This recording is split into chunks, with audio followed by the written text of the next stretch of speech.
Halo sahabat tani semua, dimanapun berada, semoga selalu dalam keadaan sehat. Dan saya doakan semoga segala urusannya dipermudah. Kembali lagi bersama saya TB di Roda Jelajah Thailand.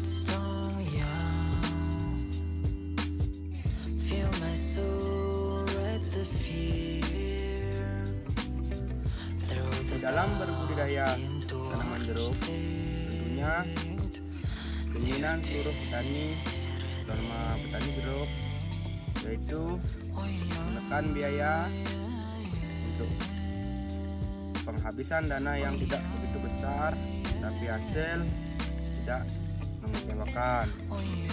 Tapi semua itu butuh proses dan pembelajaran dan pengalaman juga, dan kita tidak boleh takut bertanya.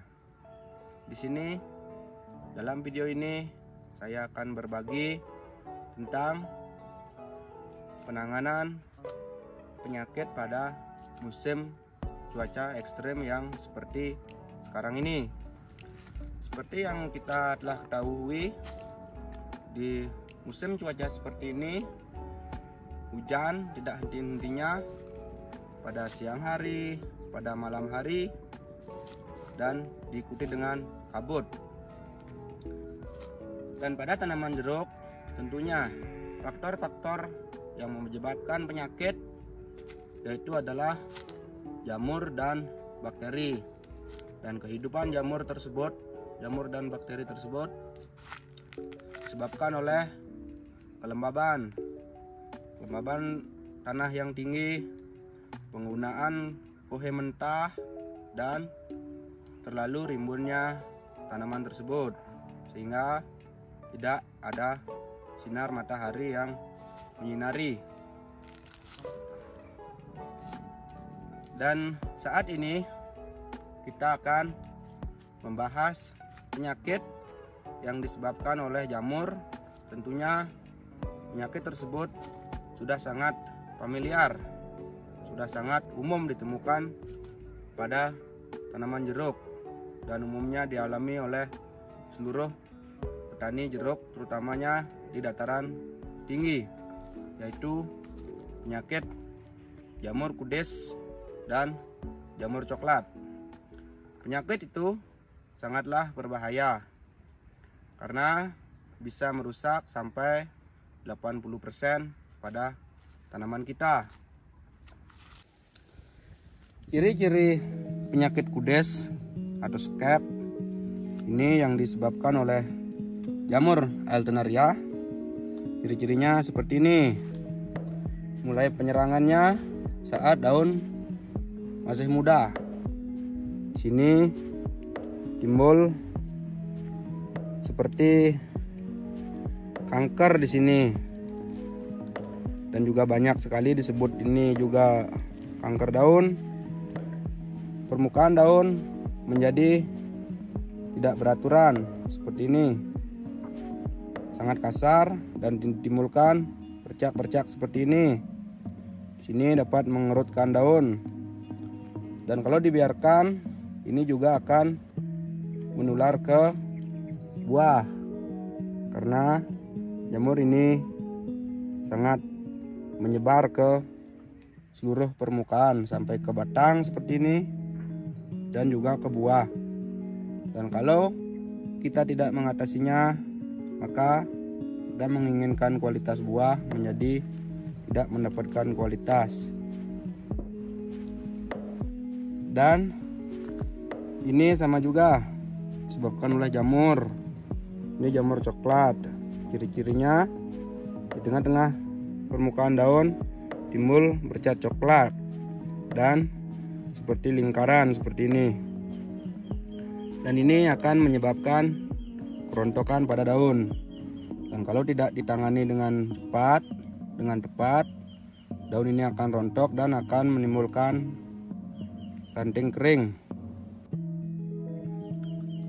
Nah, sebelum kita melakukan pengobatan atau pencegahan, kita harus tahu apa yang menyerang tanaman kita, penyakit apa yang menyerang, hama apa yang menyerang, agar obat yang kita berikan, pestisida yang kita berikan tidak mubazir.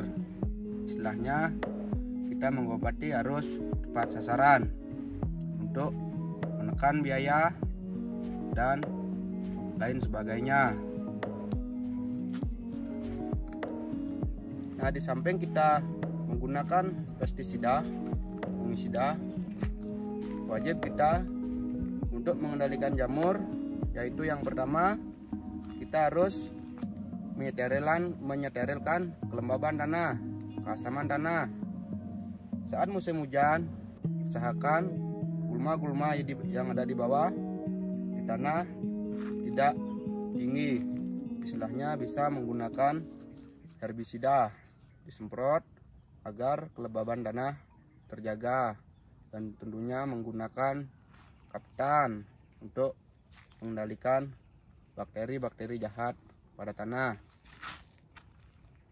Selain itu, kita wajib melakukan pemangkasan untuk mengurangi kerimbun-kerimbunan dan selalu memasukkan sinar matahari agar mengenai seluruh bagian tanaman dan tentunya juga tanah tersebut. Dan untuk pengendalian pertama pada pestisida dalam menangani penyakit kudes daun dan juga bercak coklat yang disebabkan oleh jamur, kita akan menggunakan pestisida dengan bahan aktif tembaga, karena bahan aktif tembaga sangat efektif untuk menekan perkembangan jamur pada saat musim penghujan. Tapi kita harus tepat dalam penggunaannya. Pada fungisida tembaga ada banyak jenis. Ada tembaga hidroksida, tembaga sulfat, dan masih banyak lagi jenis-jenis bahan yang mengandung tembaga. Nah, dan pada saat ini untuk kebun ini saya akan menggunakan ini yang sudah sering saya gunakan dan sudah familiar di daerah ini, tentunya di daerah ketinggian di atas 1000 mdpl. Ini fungisida dengan bahan aktif tembaga hidroksida dengan merek dagang Kopside 77, produksi dari kapal terbang. Di sini teman-teman bisa memilih asalkan mengandung bahan tembaga. Di sini kita tidak merekomendasikan merek dagang, tapi yang cocok kami gunakan di daerah kami.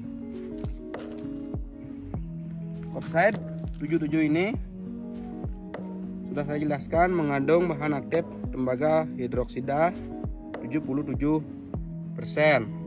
Tapi fungisida ini lebih baik digunakan dengan secara tunggal, tidak boleh digunakan barengan dengan pestisida atau bahan-bahan kimia lainnya. Ini bertujuan untuk menekan perkembangan bakteri atau jamur yang menyebabkan penyakit-penyakit dan sekaligus memberi perlindungan pada tanaman. Tembaga hidroksida tersebut kami gunakan setiap musim hujan, awal musim hujan dan pertengahan musim hujan, maksimal 2 kali dalam 1 tahun, karena fungisida tersebut tidak bisa digunakan terus-menerus. Kalau kita salah menggunakan akan mendapatkan efek yang kurang baik bagi tanaman.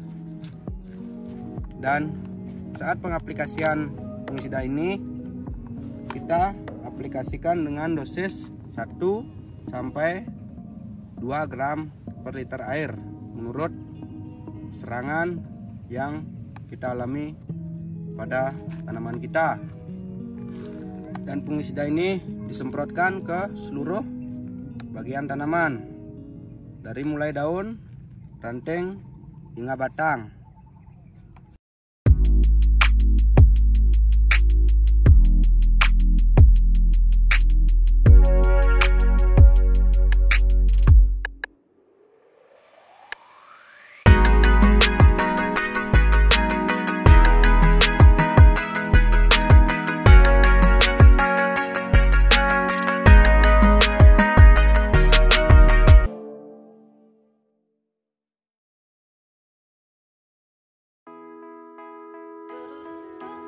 Dan demikianlah sedikit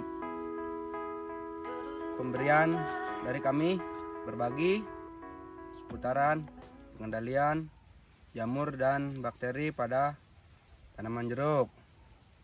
Semoga tayangan kami ini bermanfaat bagi seluruh sahabat-sahabat tani dimanapun Anda berada.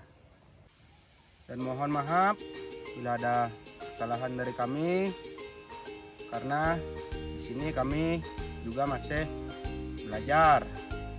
Dan mohon saran dan masukannya di kolom komentar, dan bisa tanya-tanya di Facebook lewat WA juga.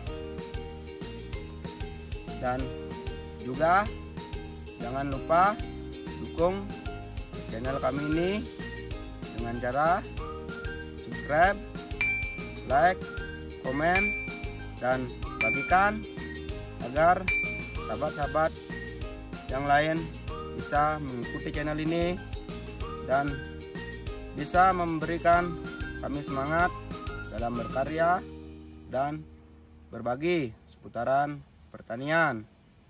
Dan akhir kata dari kami, salam sehat, semangat bertani.